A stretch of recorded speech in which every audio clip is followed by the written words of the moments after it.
Sound തോമല് ദിലീപിന്റെ ഒരു dialogue ഉണ്ടല്ലോ, നോക്കിനെ നിന്നെ ഉണ്ണിയാണ് നിന്നെയോ. അത് വേണ്ട. പത്തനംതിട്ടയിൽ നിങ്ങൾക്ക് രണ്ടുപേർക്കും ഇഷ്ടമുള്ള ഏറ്റവും ഫേവറേറ്റ് ആയിട്ടുള്ള ക്യാരക്ടർ ആരാണ്? മുത്തശ്ശി. അദ്ദേഹത്തിന്റെ ആ ഒരു എടുപ്പും ആ ഒരു ഇതും ആ ഒരു ഡയലോഗ് കുറച്ചിലൊക്കെ നമ്മൾ നോക്കി നിൽക്കും.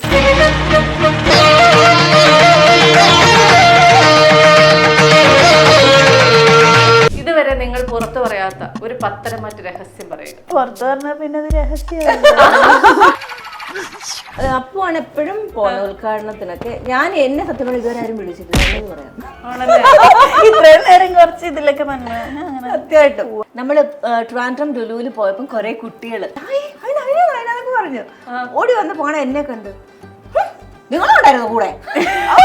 ആ റിയാക്ഷൻ ഭയങ്കര ചിരിന്ന് പെട്ടെന്ന് ആ ദേഷ്യം. നയനിനെ നോക്കി ചിരിച്ചിട്ട് എന്റെ അടുത്ത് ഇത്രയും ദേഷ്യം. നിങ്ങളും ഉണ്ടായിരുന്നോ? ഇങ്ങനെ India's most affordable IAS coaching for civil service aspirants. Download IPM IAS. ഞാൻ എപ്പോഴും ആലോചിക്കാറുണ്ട്, അതായത് ഇപ്പൊ നമ്മുടെ വീട്ടിൽ നിന്ന് 10-15 ദിവസമൊക്കെ മാറി നിൽക്കാന്ന് പറഞ്ഞു കഴിഞ്ഞാൽ പല കാര്യങ്ങളും തകിടം പറയുമല്ലോ. പ്രത്യേകിച്ച് നമ്മള് ഈ സ്ത്രീകള് രണ്ടുപേർക്കും ഈക്വൽ റെസ്പോൺസിബിലിറ്റി എന്നൊക്കെ പറഞ്ഞാലും നമുക്ക് കുറച്ച് കൂടുതൽ ഉത്തരവാദിത്വം ഉണ്ടല്ലോ.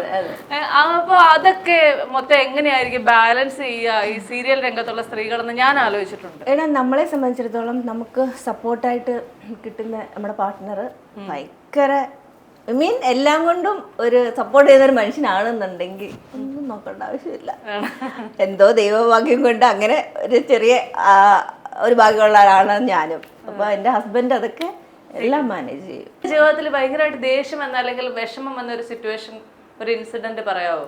നമ്മള് ട്രിവാൻഡ്രം ലുലുവിൽ പോയപ്പോ കൊറേ കുട്ടികൾ വന്നിട്ട് ഇവളെ ദൂരേന്ന് കണ്ടു. അപ്പൊ എന്നെ ദൂരേന്ന് കണ്ടു അതിനൊക്കെ പറഞ്ഞു ഓടി വന്ന് പോണ എന്നെ കണ്ടു, നിങ്ങളുണ്ടായിരുന്നു കൂടെ. റിയാക്ഷൻ ഭയങ്കര ചിരിന്ന് പെട്ടെന്ന് ആ ദേഷ്യം ആ കുട്ടിയുടെ ആ ഒരു മനസ്സിനെ അപ്പൊ ആലോചിച്ചു.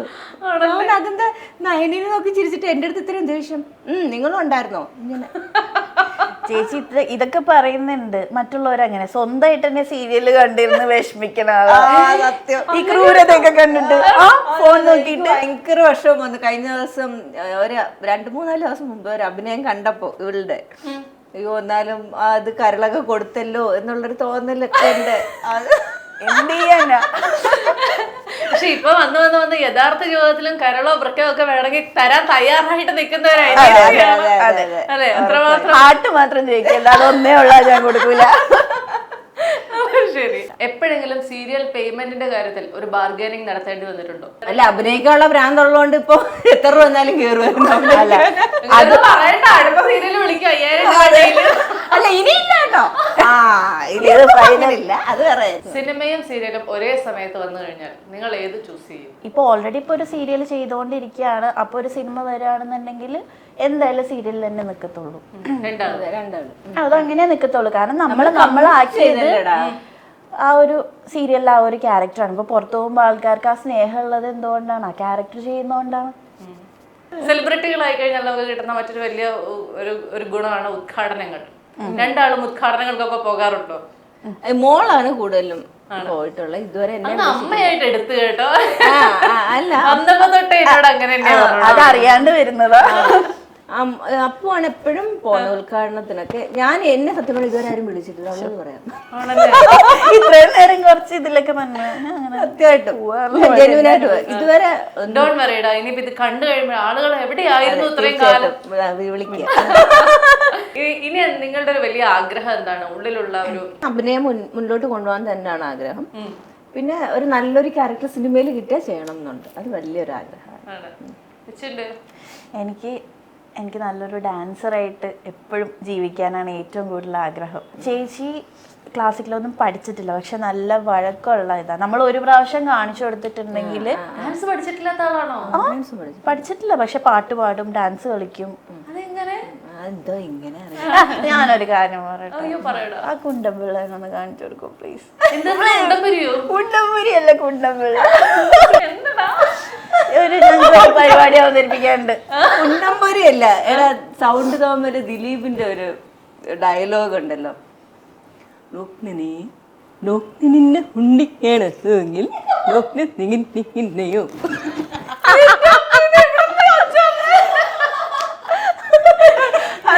അതാണ് ആർക്ക് അത് അങ്ങനെ വന്നെന്ന് വെച്ചാൽ എനിക്കറിയില്ല, എനിക്ക് ചെയ്യാൻ പറ്റും. ഇതൊക്കെ നിങ്ങൾക്ക് ഒഴിവ് വെള്ളങ്ങൾ ആനന്ദ ഞങ്ങൾ ഇങ്ങനെയൊക്കെയാണ്. ഭയങ്കര ചിരിയത് കേൾക്കാൻ പറ്റില്ല. ഞാനൊരു പത്തരമാറ്റ് സെഗ്മെന്റ് നടത്തട്ടെ. ഓക്കെ. അതായത് പത്തരമാറ്റിൽ നിങ്ങളെ ഏറ്റവും കൂടുതൽ റീടേക്ക് എടുപ്പിച്ച് കഷ്ടപ്പെടുത്തിയ ഒരു സീൻ ഏതായിരിക്കും? ഞാൻ ഇവളെ പിടിച്ചിട്ട് തെള്ളിയിടുന്നൊരു സീൻ 2-3 പ്രാവശ്യം എനിക്ക് നല്ല ഓർമ്മയുണ്ട്. സാറിന്റെ അവസാനം വഴക്കൊരു പറഞ്ഞു, എന്തോ കാണിക്കുന്നേ. അതെന്താ തള്ളി ഇടുന്നില്ലായിരുന്നു? സ്നേഹം കൊണ്ട് പറ്റില്ലായിരുന്നില്ലേ? അത് നമ്മള് എന്താ പറയാ, അതൊരു നാച്ചുറൽ ആയിട്ട് തോന്നണ്ടേ, അതങ്ങോട്ട് വരുന്നുണ്ടായിരുന്നില്ല. എനിക്ക് ഇവിടെ ഉപദ്രവിക്കാൻ പറ്റുന്നില്ല, അതാ സംഭവം. എന്നോട് ഇഷ്ടം. എനിക്ക് വിഷമം വേണ്ട, വേദനിക്കോ എന്നൊക്കെ ഞാൻ ചോദിക്കുന്നുണ്ട്, അതുകൊണ്ട് വരുന്നില്ല. ആണ് ഈ മൊത്തത്തിൽ നമ്മൾ എന്തൊക്കെ പറയല്ലോ, ഒരു റൊമാൻസ് ഒക്കെ ഉണ്ടല്ലോ സീരിയലില്. സെറ്റിലെ ഏറ്റവും നല്ല റൊമാൻറ്റിക് ആയിട്ടുള്ള ഒരാളാരാണ്? എല്ലാരും അത്യാവശ്യം റൊമാൻറ്റിക് ആയിട്ടുള്ള ആൾക്കാരാണ്, ഭയങ്കര സ്വീറ്റ്. ഓക്കെ. ഈ പത്തരമാറ്റിലെ നമുക്ക് എല്ലാവർക്കും ചില ഫേവറേറ്റ്സ് ഉണ്ടാവില്ലേ? ഇങ്ങനെ ഡയറക്ടറുടെ ഭയങ്കര ഫേവറേറ്റ് ആരാണ്? സാറ് ഫസ്റ്റ് എന്റെ ഷോട്ടായിരിക്കും വെക്കുന്നത്, ഏറ്റവും അവസാനം പറഞ്ഞു വിടുന്നത് എന്റെ ആയിരിക്കും. അപ്പൊ ഞാൻ സാറ് എന്താ സാറേ എന്നൊന്ന് നേരത്തെ വിട്ടുവിടുകയെന്ന് ചോദിക്കുമ്പോ നിന്നെ എനിക്ക് കണ്ടോണ്ടിരിക്കണത്, രാവിലെ ഒടുങ്ങി അവസാനം വരെ കണ്ടോണ്ടിരിക്കണം. ചില ദിവസങ്ങൾ എന്റെ അടുത്തൊരു ഐശ്വര്യ ദേവത രശ്മി വെച്ച് തുടങ്ങി. അതെ, പുള്ളി ഭയങ്കര ഡിപ്ലോമാറ്റിക് ആണ്, അതുകൊണ്ട് ഞങ്ങൾക്ക് തന്നെ മനസ്സിലായിട്ടില്ല എനിക്ക് ഇഷ്ടമാണോ അല്ലേ എന്നുള്ളത്. അറിയില്ല. പക്ഷെ അങ്ങനെയാണെങ്കിൽ നിങ്ങൾ എടുത്ത ഒരു ടേക്ക് സെറ്റിൽ എല്ലാരും കൂടെ കിടന്ന് ചിരിച്ച ഒരു സിറ്റുവേഷൻ ഉണ്ടോ? അല്ല അല്ല, മുത്തശ്ശന് വയ്യാന്ന് പറയുമ്പോ ഭയങ്കര ഇമോഷണൽ ആയിട്ട് മുത്തശ്ശന് വയ്യാന്നുള്ളത് എല്ലാരും ദുഃഖത്തിരിക്കാണ്, കരച്ചില് വിഷമം. അതെ, മനസ്സിൽ കഷ്ടപ്പെട്ട് ഗ്ലിസറിനൊക്കെ ഇല്ലാണ്ട് ആ മൂട് പിടിച്ച് കരഞ്ഞോണ്ടിരിക്ക. അപ്പൊ കാണാം എനിക്കറിയാതെ അങ്ങ് പെട്ടെന്ന് അങ്ങ് ഇത് കൂടിപ്പോയപ്പോ എടാ എല്ലാരും സൈലന്റ്, ഫുൾ സൈലന്റാ. അപ്പൊ എന്റെ തൊണ്ടോട്ട് അപ്പൊ ഞാൻ അല്ല, ചേച്ചി ഭയങ്കര സീരിയസ് ആയിട്ട്, അപ്പൊ ഭയങ്കര സൈലന്റ് ആയിട്ട് ഇരിക്കല്ലേ, ഈ കരച്ചില് മാത്രമേ. അയ്യോ ചിരിക്കാൻ പറ്റും, മൂട് പിടിച്ച് ഞാനും അതൊക്കെ ചിരി വരുന്ന സൗണ്ട് മാത്രമേ ഉള്ളൂ. എല്ലാരും മൂകായിട്ടിരിക്കുക. എന്നിട്ട് മുത്തശ്ശൻ അപ്പോഴാണ് അറിയുന്നത് എനിക്ക് പ്രശ്നമാണെന്ന്. അപ്പൊ എനിക്കങ്ങ് ദുഃഖം കയറിയിട്ടൊരു കരച്ചിൽ കയറുന്നത്. എല്ലാരും സൈലന്റ് ആയിട്ട് ഇങ്ങനൊക്കെ കരയുന്നതേ ഉള്ളു, എന്റെ മാത്രം സൗണ്ട്. ജഗദീഷല്ലേ ഇങ്ങനെ കരയുന്നത്, സെയിം സാധനം. ഒരു കണക്കിന് അത് അവസാനിപ്പിച്ച്, അല്ലെങ്കിൽ ഡയറക്ടറിന്റെ അടുത്തുനിന്ന് വേറെ ചെയ്തേക്കും. ഇത്രയും നല്ല സീൻ നമ്മൾ തിരിച്ച് നശിപ്പിക്കാൻ പാടില്ല. സത്യമായിട്ടോ എന്നെ എന്തൊരു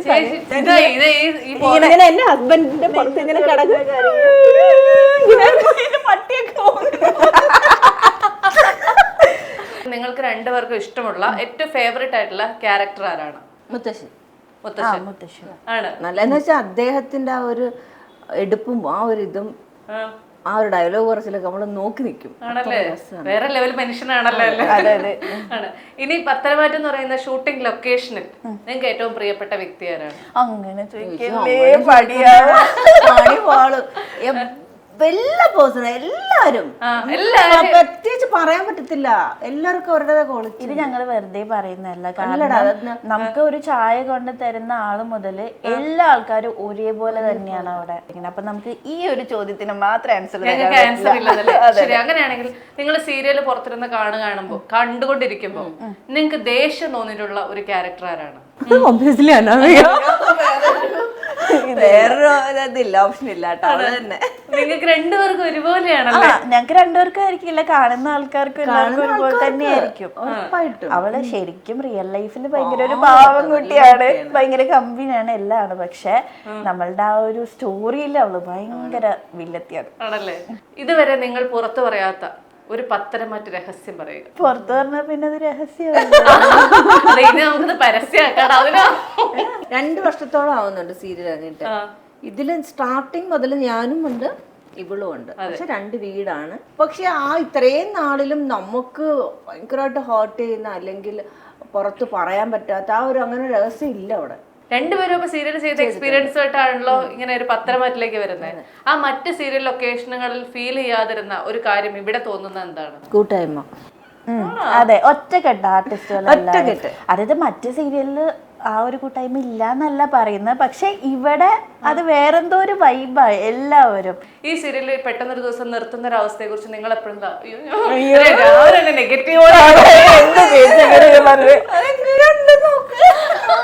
അല്ല ഇതൊരു മെഗാ സീരിയലായിട്ട് വർഷങ്ങളോളം പോട്ടെ, പക്ഷെ ഇങ്ങനെ ഓരോ ദിവസം കടന്നു പോകുന്നു, നിങ്ങളുടെ എല്ലാവരുടെ ഇടയിലുള്ള ഭയങ്കര സ്നേഹബന്ധം കൂടുന്നു, പെട്ടെന്നൊരു ദിവസം ഇത് തീരുന്ന എങ്ങനെയായിരിക്കും എന്നൊക്കെ മനസ്സിലെപ്പോഴെങ്കിലും ആലോചിച്ചിട്ടുണ്ടോ?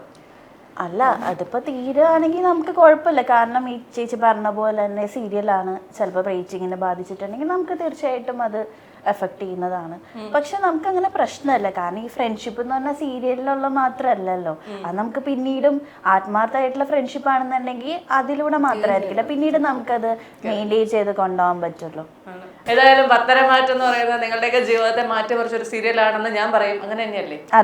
തീർച്ചയായിട്ടും. അപ്പൊ ഒരുപാട് ഇതുപോലത്തെ മികച്ച സീരിയലുകൾ വരട്ടെ, ഇനിയും ഗംഭീരമായ അഭിനയ മുഹൂർത്തങ്ങൾ കൊണ്ട് നമ്മളെയൊക്കെ ഞെട്ടിക്കട്ടെ. Wish all the very best and thank you so much. Thank you. India's most affordable IAS coaching for civil service aspirants. Download IPM IAS.